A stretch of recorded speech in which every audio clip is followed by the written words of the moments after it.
Dear student, moving charges and magnetism के lecture number 13 में आज हम लोग force on a current carrying wire placed in magnetic field ये डेरिवेशन करेंगे। बच्चों, ये डेरिवेशन जो है यूपी बोर्ड और सीबीएसई बोर्ड और आईसीएसई बोर्ड, ये तीनों ही बोर्ड के लिए ये डेरिवेशन इम्पोर्टेंट है। हम इस डेरिवेशन में जानेंगे कि कोई वायर है जिसमें करंट फ्लो हो रहा है, ठीक है, तो उस वायर पर भी फोर्स लगता है। वो फोर्स की वैल्यू कितनी होती है? F is equal to I into L cross B, ठीक है ना। तो ये जो फोर्स एक्सर्ट होता है वायर पर वो होता है मैग्नेटिक फोर्स। तो मैग्नेटिक फोर्स का आज हम ये डेरिवेशन निकालेंगे। इसमें हमें सबसे पहले एक वायर लेना होगा और वायर कैसा होगा? वायर में करंट फ्लो हो रही होगी। तो वायर में जब करंट फ्लो होगी तो उस पर फोर्स लगेगा। तो इस डेरिवेशन को आज हमें समझना है, ये इंपॉर्टेंट डेरिवेशन है। तो बच्चों, एक वायर है, क्योंकि डेरिवेशन में है force on a current carrying wire placed in magnetic field. तो मान लीजिए कि यहाँ पर हमारी मैग्नेटिक फील्ड है, ये एक magnetic field, uniform magnetic field मैंने बना दी, ठीक है। अब यहाँ पर इस मैग्नेटिक फील्ड में एक वायर प्लेस है, तो यहाँ पर मैंने एक वायर मान लिया, ये मैंने एक वायर प्लेस कर दिया, ठीक है। वायर जो है वो थीटा डिग्री पर इंक्लाइंड है, ठीक है, यानी ये जो वायर है वो थीटा डिग्री पर इंक्लाइंड हो रहा है। इस वायर की जो लेंथ है वो L मैंने मान लिया है, ये लेंथ जो है वो L है, और ये वायर में करंट फ्लो हो रही है, यानी कि मैंने बोला कि ये करंट मान लीजिए ऊपर की तरफ इसमें I फ्लो हो रही है, ठीक है। तो अब आपको ये पता है अच्छी तरीके से कि अगर करंट फ्लो हो रही है बच्चों, तो इसका मतलब ये है कि इस वायर में इलेक्ट्रॉन भी फ्लो हो रहे होंगे, यानी इलेक्ट्रॉन जो फ्लो हो रहे होंगे वो नीचे की तरफ हो रहे होंगे और करंट जो फ्लो हो रही होगी वो ऊपर की तरफ हो रही होगी, ठीक है। ये मैंने मान रखा है। तो अब बच्चों, ये करंट कैरिंग वायर है, ठीक है। इस वायर का नाम दे देते हैं, मान लीजिए ये PQ वायर दे दिया मैंने। ये PQ वायर जो है इस मैग्नेटिक फील्ड के साथ में थीटा डिग्री पर प्लेस था। इसके बाद में क्या काम किया कि ये जो वायर है इसमें करंट फ्लो हो रही है I, या आप ऐसे बोल सकते हैं कि इसमें इलेक्ट्रॉन फ्लो हो रहे हैं, ठीक है, क्योंकि ये करंट कैरिंग वायर है। अब ये करंट कैरिंग वायर है, उस मैग्नेटिक फील्ड में रखा हुआ है, तो अब इस पर कितना फोर्स लगेगा, ये हमें फोर्स का डेरिवेशन यहाँ पर हमें डिड्यूस करना है, यानी हमें ये डेरिवेशन निकालना है। तो अब स्टार्ट करते हैं बच्चों। अब हमें ये पता है कि ये जो PQ वायर है थीटा डिग्री पर इंक्लाइंड है और इसमें करंट फ्लो हो रही है I। तो अब आपको पता है कि चैप्टर का नाम ही है मूविंग चार्जेस एंड मैग्नेटिज्म, गतिमान आवेश और चुंबकत्व। यदि कोई आवेश स्थिर अवस्था में है, ठीक है, तो उस पर कोई भी फोर्स नहीं लगेगी, उस पर किसी भी टाइप की मैग्नेटिक फोर्स नहीं लगेगी।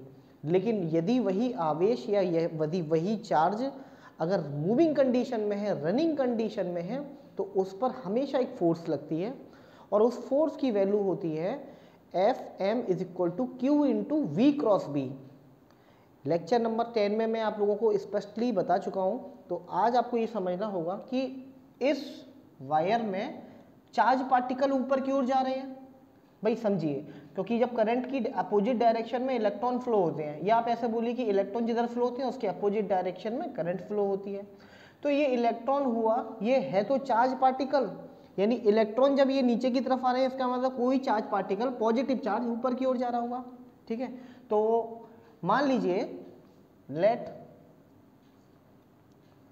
पॉजिटिव चार्ज यानी कि current is moving in a wire from Q to P। एक पॉजिटिव चार्ज है वो Q से P की ओर मूव कर रहा है। इन दिस कंडीशन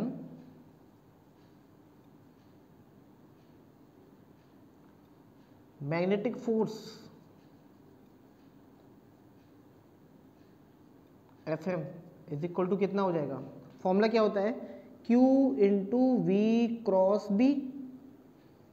आप इसको ऐसे बोल सकते हैं QVB sine theta. Fm equal to, अब यहाँ पर Q क्या है, कोई चार्ज पार्टिकल है, तो अब आप एक काम करिए, ये इलेक्ट्रॉन नीचे की ओर आ रहे हैं तो आप एक पॉजिटिव चार्ज मान लीजिए, यानी कि पॉजिटिव का E मैं मान लेता हूँ, ठीक है, ये पॉजिटिव का E यानी कि प्रोटॉन मान लीजिए, ये प्रोटॉन मूव कर रहे हैं, तो Fm इज इक्वल टू कितना हो गया, ये एक E पॉजिटिव चार्ज है, यानी ये पॉजिटिव के Q की वैल्यू कितनी है E, just opposite two electron, ठीक है, ध्यान रखना। तो ये हो गया EVB साइन थीटा, इसको दे दीजिए इक्वेशन नंबर 1, यानी इस पूरे वायर पर इतना फोर्स लगेगा, Fm is equal to EVB sine theta. E क्या है, ध्यान से समझना, E जो है वो पॉजिटिव चार्ज है, क्योंकि इलेक्ट्रॉन नीचे की ओर मूव कर रहा है, P से Q की ओर मूव कर रहा है, और पॉजिटिव चार्ज यानी करंट आपका Q से P की तरफ मूव कर रहा है, तो Fm इज इक्वल टू हो जाएगा EVB साइन थीटा, सही है। अब बच्चों मुझे ये मैंने मैग्नेटिक फोर्स निकाल लिया, अब मुझे पूरी लेंथ पर चाहिए, तो अब इसके लिए मैं कुछ इंटीग्रेट वगैरह करना चाहूँगा, मुझे इंटीग्रेशन की आवश्यकता पड़ेगी। तो अब इंटीग्रेशन करने के लिए मैं यहाँ पर क्या काम करता हूँ, एक एलिमेंटल स्ट्रिप काट लेता हूँ। ये एक छोटी सी मैंने स्ट्रिप ले ली, ये देखिए, ये मैंने क्या किया, इतनी छोटी सी स्ट्रिप ले ली, और इस स्ट्रिप में यानी एल लेंथ में ही मैंने एक छोटा सा भाग dl एज्यूम कर लिया। ये कितना है मेरा dl, ठीक है, ये मैंने dl मान लिया, ये dl की मैंने एक स्ट्रिप, इमेजिनरी स्ट्रिप है, ये मैंने कट कर ली। अब मैं सारी एनालिसिस dl पे करूँगा, सारी एनालिसिस इस dl पर करूँगा, और उसके बाद जितना भी फोर्स निकल के आएगा उसको मैं इंटीग्रेट कर दूंगा, ठीक है।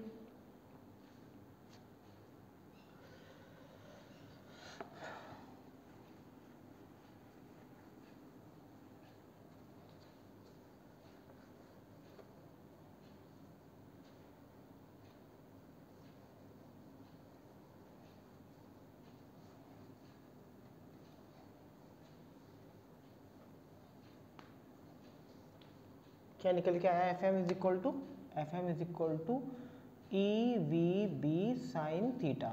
अब बच्चों याद करना कि ये जो इलेक्ट्रॉन मूव कर रहे हैं, इलेक्ट्रॉन किसी वायर में जब मूव करते हैं तो अपनी ड्रिफ्ट वेलोसिटी के साथ में मूव कर रहे होंगे, यानी ये जो पॉजिटिव चार्ज है वो ड्रिफ्ट वेलोसिटी के साथ में चल रहा होगा। तो मैं क्या इस V की वैल्यू को VD लिख सकता हूँ, तो मैं इसे ऐसे लिख सकता हूँ, Fm is equal to EVD B sine theta, ये मेरा निकल के आ गया, ठीक है। इसको इक्वेशन नंबर 2 या इक्वेशन नंबर 1 जो भी देना चाहें दे दीजिए। अब देखिए, let small n is equal to free electron density, इसको हम हिंदी में बोलते हैं मुक्त इलेक्ट्रॉन घनत्व।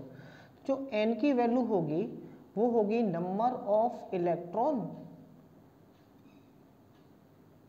पर यूनिट वॉल्यूम, ये होता है इसका फॉर्मूला, यानी जो स्मॉल होता है, स्मॉल n होता है मुक्त इलेक्ट्रॉन घनत्व। अब ये जो मुक्त इलेक्ट्रॉन घनत्व है इसकी वैल्यू हो जाएगी number of electrons per unit volume, यानी कि 1 मीटर क्यूब वॉल्यूम में कितने इलेक्ट्रॉन हैं। जैसे मुझे नंबर ऑफ, यानी इसको मैं ऐसे बोल सकता हूँ n equal to capital N upon V। अच्छा, अब ये n equal to N upon B है, तो यहाँ से capital N equal to N into V आ जाएगा। यदि मेरा इस वायर का वॉल्यूम 1 मीटर क्यूब है तो नंबर ऑफ इलेक्ट्रॉन्स कितने हो जाएंगे, n इक्वल टू N गुणा 1 हो जाएगा। अगर 2 मीटर क्यूब है इस पूरे वायर का वॉल्यूम तो 2 इंटू N हो जाएगा। अगर 3 मीटर क्यूब है तो 3 इंटू N हो जाएगा। 4 मीटर क्यूब है तो 4 इंटू N हो जाएगा। यानी कि आपके सामने इस समय वॉल्यूम है कितना, इस एलिमेंटल स्ट्रिप पे हम बात कर रहे हैं। मान लीजिए इसका एरिया मैंने मान लिया A है, ठीक है, एरिया मैंने एज्यूम कर लिया A, तो लेंथ कितनी हो गई है dl, तो इस हिसाब से जो वॉल्यूम हो जाएगा A इंटू DL हो जाएगा। भैया मैं इस स्ट्रिप की बात कर रहा हूँ, ध्यान रखना। तो capital N is equal to कितना हो जाएगा, N इंटू V, तो कैपिटल N इक्वल टू हो जाएगा N इंटू ADL, ये हो जाएगा आपके सामने N की वैल्यू NADL, ठीक है। तो ये तुम्हारे नंबर ऑफ इलेक्ट्रॉन निकल के आए हैं इस यूनिट एरिया में, कितने इलेक्ट्रॉन है, NADL। तो इस यूनिट एरिया में लगने वाला फोर्स कितना होगा, इस यूनिट एरिया में फोर्स लगने वाला, भाई देखो हमने एक जनरल फोर्स निकाल रखा है, Fm is equal to E into VDB sine theta, है ना। अच्छा, अब यहाँ पर मुझे इस एलिमेंटल स्ट्रिप पे निकालना है कितना फोर्स लगेगा, तो Fm is equal to capital N, क्योंकि ये यूनिट पार्ट पर निकाला है मैंने, ये यूनिट पार्ट की बात कर रहा हूँ, एक इलेक्ट्रॉन की बात कर रहा हूँ भैया, तभी तो मैंने E लिया है। तो E VDB साइन थीटा, तो अब मैं बात कर रहा हूँ यहाँ पर कितने इलेक्ट्रॉन हैं, यहाँ पर कैपिटल N इलेक्ट्रॉन है, तो N का मल्टीप्लाई कर दूंगा मैं, तो ये हो जाएगा NeVd sin थीटा। ठीक है बच्चों, अब मैं ये काम करना है, इस कैपिटल N की वैल्यू कितनी है NaDl, तो ये पुट कर दीजिए, ये हो गया NaDl EVd sin थीटा। बच्चों ध्यान से समझना, बिल्कुल उसमें कंफ्यूजन वाली बात नहीं है। पहले हमने एक इलेक्ट्रॉन पर लगने वाला फोर्स निकाला, तो एक इलेक्ट्रॉन पे जो लगने वाला फोर्स था वो निकल के आया EBB sin थीटा। मैंने देखा E एक ही इलेक्ट्रॉन की बात कर रहा है, यानी एक ही प्रोटॉन की बात कर रहा है, तो E लिख दिया।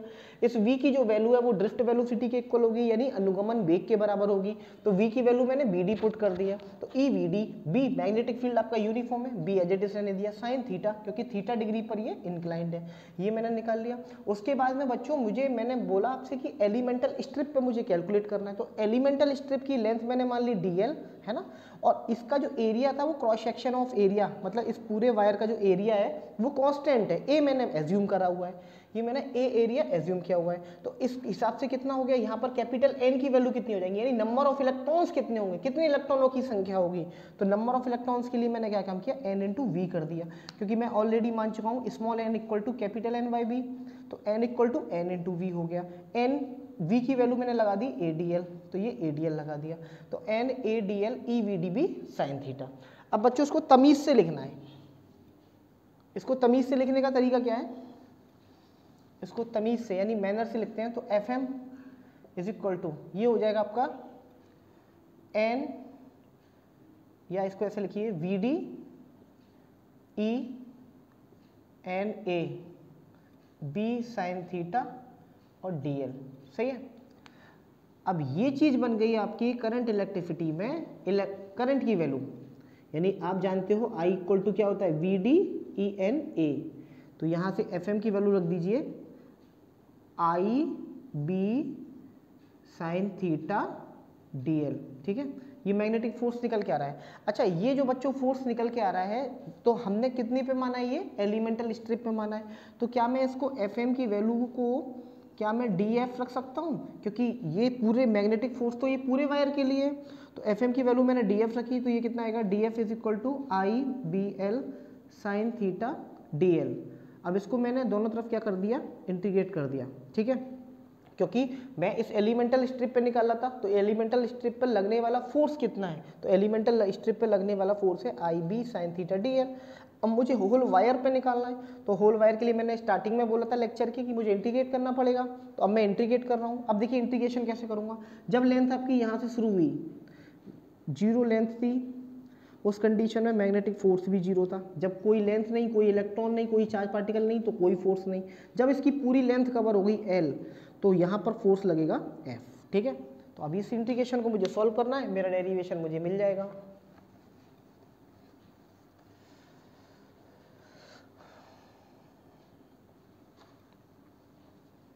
यहाँ लिख लेना बीच में Fm इक्वल टू DF, यानी फोर्स ऑन ये एलिमेंटल स्ट्रिप है, एलिमेंटल स्ट्रिप।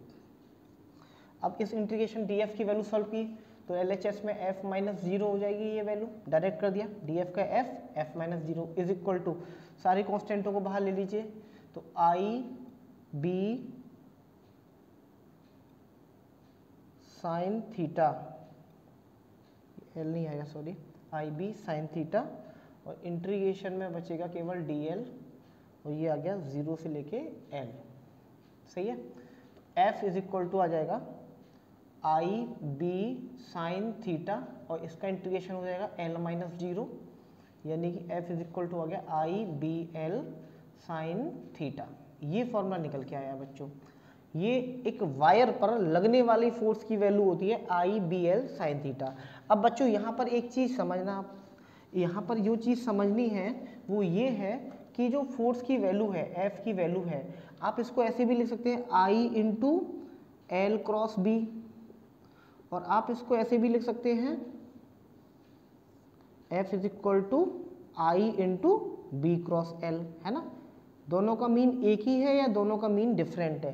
भाई IL क्रॉस B को सॉल्व करोगे तो ILB साइन थीटा निकल के आ रहा है, बिल्कुल सही है, और IB क्रॉस L को सॉल्व करोगे तो भी IBL साइन थीटा निकल के आएगा, क्योंकि A क्रॉस B की वैल्यू होती है AB साइन थीटा। तो एल क्रॉस बी का मतलब हो गया L B sine theta, B cross L का मतलब भी हो गया बी एल साइन थीटा। लेकिन बच्चों ये है वेक्टर प्रोडक्ट, तो वेक्टर प्रोडक्ट की डायरेक्शन में, अब मैंने आपको बहुत वेक्टर के लेक्चर में भी बता रखा है, आज फिर बता रहा हूँ कि मान लीजिए कि ए क्रॉस बी, इसका आंसर आता है सी, तो सी की एक जो डायरेक्शन होगी वो एक तो ए के लंबवत होगी, ए के परपेंडिकुलर होगी, और सी की ही डायरेक्शन जो होगी वो बी के लंबवत होगी, है ना। ये बात आपको ध्यान रखनी है नंबर 1।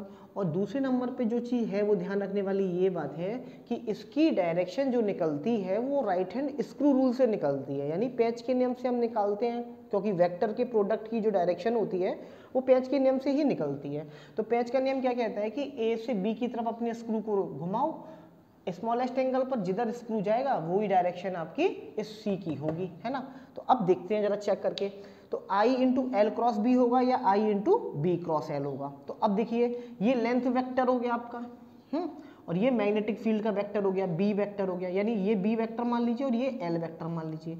तो एल से बी जब घुमाएंगे तो एल से बी घुमाने पर आपका स्क्रू जा रहा है अंदर की तरफ, देखिए ये मार्कर अंदर की तरफ जा रहा है, ठीक है, ये पूरा मार्कर अंदर की तरफ जा रहा है। तो यानी कि एल से बी घुमाने पर जो डायरेक्शन निकल के आ रही है एल क्रॉस बी की, वो अंदर की तरफ है, ठीक है। अब बी क्रॉस एल की डायरेक्शन देखते हैं, ये बी वेक्टर है और ये एल वेक्टर है, तो बी क्रॉस एल यानी बी से एल की तरफ घुमाओ, इस बी से वायर की तरफ घुमाओ पूरा, है ना।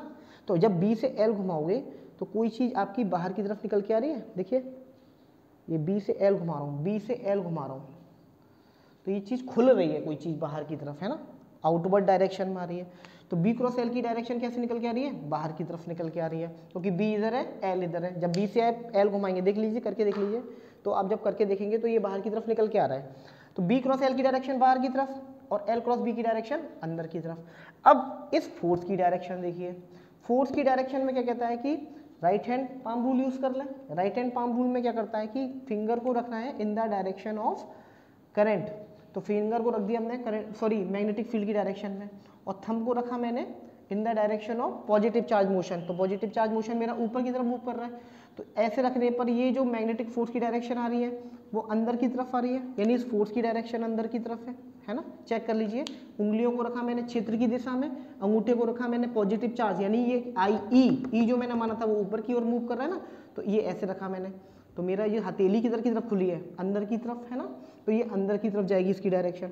यहाँ पर एफ तो सोम कॉमन है, एफ की डायरेक्शन यहाँ से देख लीजिए भाई, कोई फर्क नहीं है, बी इधर ही है और एल इधर ही है, देख लीजिए, तो भी अंदर की तरफ आ रहा है। अब देखिए F equal to I B cross L में एफ की डायरेक्शन तो अंदर है, लेकिन बी क्रॉस एल की डायरेक्शन आउटवर्ड है ना, समझ में आया। बी क्रॉस एल की डायरेक्शन आउटवर्ड है और एफ की डायरेक्शन इनवर्ड है। यहाँ देखिए F equal to I L cross B में एफ की डायरेक्शन इनवर्ड है, ठीक है, और एल क्रॉस बी की भी डायरेक्शन इनवर्ड है। इसका मतलब ये फॉर्मूला बिल्कुल करेक्ट है। तो हमें फाइनली ये नहीं लिखना है बी क्रॉस एल, हमें लिखना क्या है, आई एल क्रॉस बी, आई लब, ऐसे याद कीजिए, आई लब। जो मैग्नेटिक फोर्स लगता है किसी वायर पे वो कितना लगता है, I L B, I for current, L for length of the wire, और B means magnetic field, B मतलब मैग्नेटिक फील्ड। तो आई लब, ज्यादा मत सोचना, ज्यादा दिमाग मत लगाना, आई लब, ठीक है, आई लब, आई लब, आई लब। तो फाइनली ये हमें फॉर्मूला मिल गया है। तो जो मैग्नेटिक फोर्स लगता है वो कितना लगता है, F is equal to I into L cross B. यही मैंने वीडियो के लेक्चर में बताया था, यही डेरिवेशन हमको करना है। तो बच्चों आप लोग मेहनत करते रहिएगा, इसी तरीके से पढ़ते रहिएगा।